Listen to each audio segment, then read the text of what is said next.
गुजरात राज्य के कच्छ जिले में स्थित धोलावीरा एक प्राचीन नगर था, जिसकी आयु 25 वर्षों से अधिक मानी जाती है, जो इसे मिस्र के पिरामिडों से भी पुराना बनाती है। ये सिंधु घाटी सभ्यता का हिस्सा था और उस समय के सबसे संगठित एवं सुव्यवस्थित शहरों में से एक था। लगभग 27 वर्ग फीट में फैला ये क्षेत्र कभी समुद्र का हिस्सा हुआ करता था, लेकिन हजारों वर्षों के भौगोलिक परिवर्तनों के कारण यह नमक के बंजर भूमि में बदल गया। धोलावीरा हड़प्पा सभ्यता का एक उत्कृष्ट उदाहरण है और इसे 2 मुख्य भागों में विभाजित किया गया था, मध्य नगर मिडिल टाउन और निचला नगर लोअर टाउन। इस शहर की बसावट लगभग 23 ईसा पूर्व में शुरू हुई थी, जब यह एक छोटा किला हुआ करता था। दाहन ईसा पूर्व तक यह पूरी तरह विकसित हो चुका था। पुरातत्वविदों ने यहाँ से द्वार गेट खोजे हैं, जिनमें उत्तरी और पूर्वी द्वार सबसे महत्वपूर्ण और विस्तृत हैं। ये द्वार स्थानीय रूप से उपलब्ध चूना पत्थर से बनाए गए थे। उस समय मनमनहार और मनसार नामक 2 नदियां इस क्षेत्र से बहती थीं। इन नदियों के पानी को जलाशयों की ओर मोड़ा जाता था ताकि सूखे के समय में जल संग्रहित किया जा सके। जल प्रबंधन के लिए 2 चेक डैम बनाए गए थे, जिनका अधिशेष एक्सेस पानी दक्षिणी जलाशय तक पहुंचाने के लिए जलमार्गों का निर्माण किया गया था। नदियों और जल निकासी प्रणाली की यह संरचना दर्शाती है कि हड़प्पा सभ्यता जल संरक्षण और नगर नियोजन अत्यधिक उन्नत थी। धोलावीरा का सबसे बड़ा और सुंदर जलाशय, जिसे पूर्वी जलाशय ईस्टर्न रिजर्वोयर कहा जाता है, किले के पूर्व में स्थित है। यह चतुर्भुज आकार क्वाड्रिलैटरल शेप है और इसकी गहराई 7 मीटर है। इस जलाशय के अंदर चट्टानों को काटकर सीढ़ियां बनाई गई हैं, जो एक कुएं तक जाती है।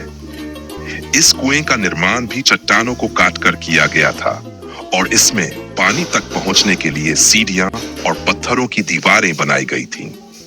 इसे दक्षिण एशिया का सबसे पुराना जलाशय माना जाता है। पुरातत्वविदों को यहाँ विभिन्न मूर्तियां और कलाकृतियां भी मिली है, जिनमें एक गैंडे की मूर्ति भी शामिल है। ये खोजें धोलावीरा की ऐतिहासिक और सांस्कृतिक महत्ता को और बढ़ाती हैं। दक्षिणी द्वार भी इस नगर की उन्नत वास्तुकला का एक महत्वपूर्ण उदाहरण है, जो उस समय की नगर योजना और निर्माण तकनीकों की उच्च दक्षता को दर्शाता है।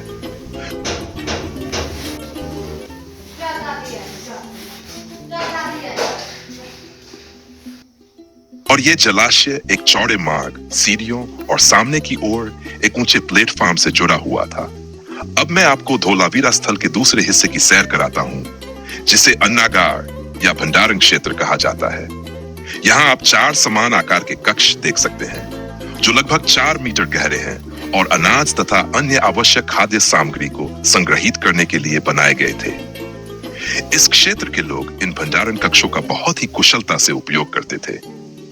ऐसा माना जाता है कि यह शहर लगभग 1400 वर्षों तक बसा रहा, जिससे पता चलता है कि यहाँ के लोग अत्यंत सभ्य और विकसित थे।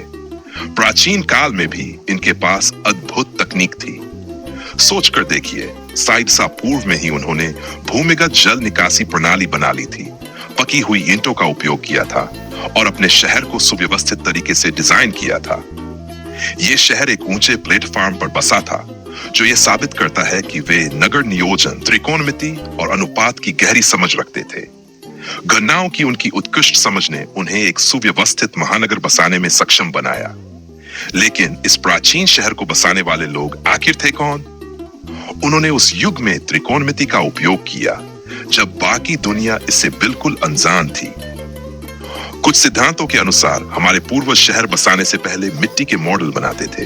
हालांकि हम इसे कभी पूरी तरह साबित नहीं कर पाएंगे, लेकिन यह नकारा नहीं जा सकता कि उन्हें सिविल इंजीनियरिंग, भूविज्ञान और जल विज्ञान की उत्कृष्ट जानकारी थी।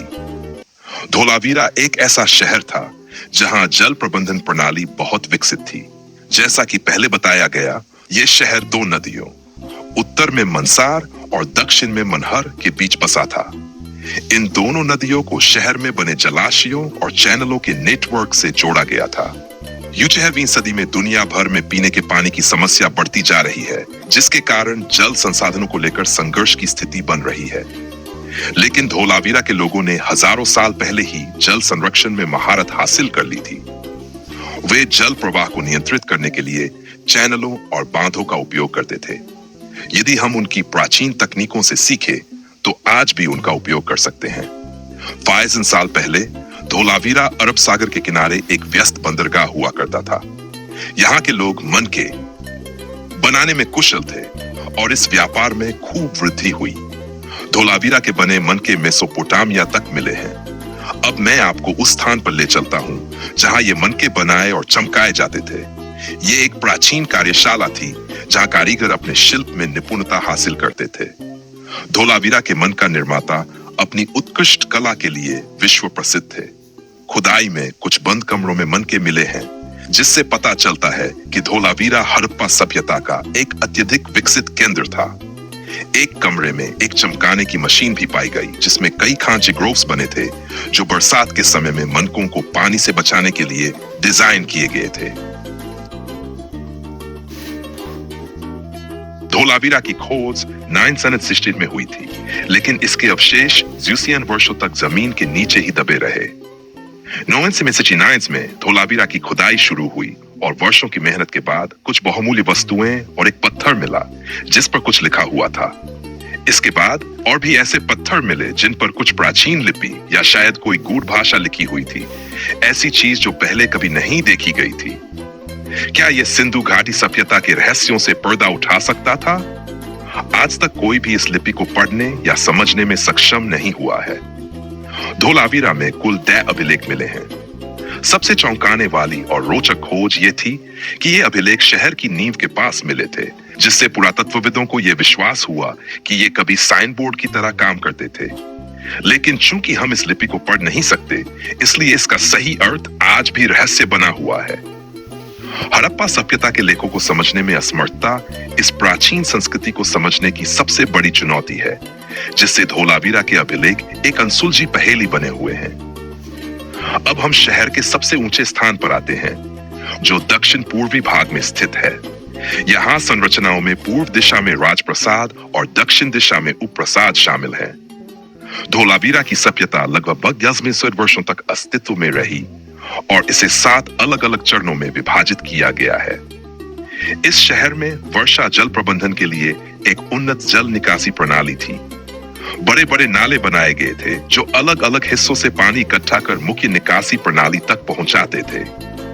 इन नालियों में ढलानदार रास्ते, मैनहोल्स और पक्के फर्श बनाए गए थे जो उत्कृष्ट इंजीनियरिंग को दर्शाते हैं। मुख्य नाली इतनी बड़ी थी कि एक व्यक्ति उसमें आराम से चल सकता था।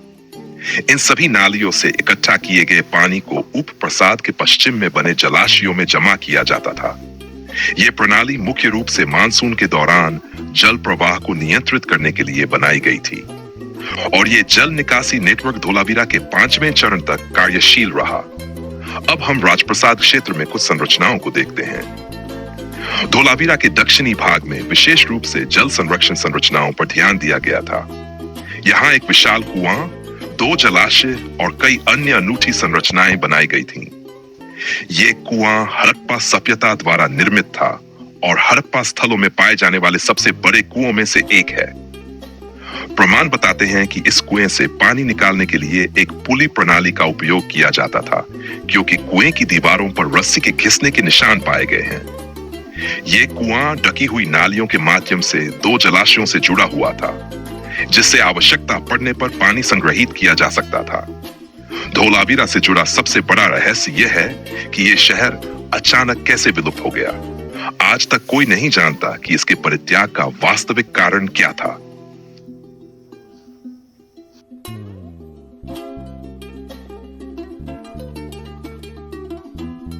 धोलावीरा को निस्संदेह अपने समय की एक उन्नत सभ्यता कहा जा सकता है।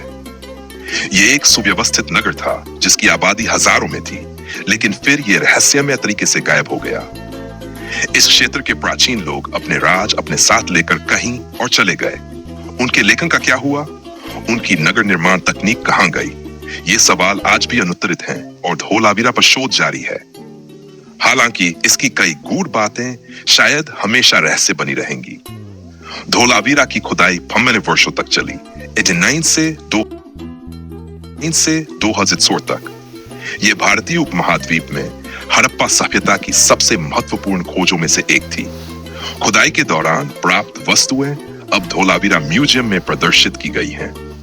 यहाँ आप टेराकोटा से बनी प्राचीन आभूषण देख सकते हैं, जो ये दर्शाते हैं कि उस समय की महिलाएं भी गहनों की शौकीन थीं। विभिन्न प्रकार की मुद्राएं सील भी मिली हैं, जिन पर अलग अलग जानवरों की आकृतियां बनी हुई हैं। पुरातत्वविदों के अनुसार इन मुद्राओं का उपयोग व्यापार में सामान की पहचान और छेड़छाड़ रोकने के लिए किया जाता था। इसके अलावा म्यूजियम में कीमती पत्थर, मोती और सोना, चांदी, कांस्य और तांबे से बनी वस्तुएं भी प्रदर्शित की गई हैं। धोलावीरा म्यूजियम घूमने की जानकारी। समय सुबह 9 बजे से रात 7 बजे तक, शुक्रवार को बंद। टिकट शुल्क पाए। यदि आप धोलावीरा में रुकना चाहते हैं तो यहाँ ठहरने के लिए सीमित विकल्प उपलब्ध हैं। इनमें से एक है धोलावीरा टूरिज्म रिजॉर्ट।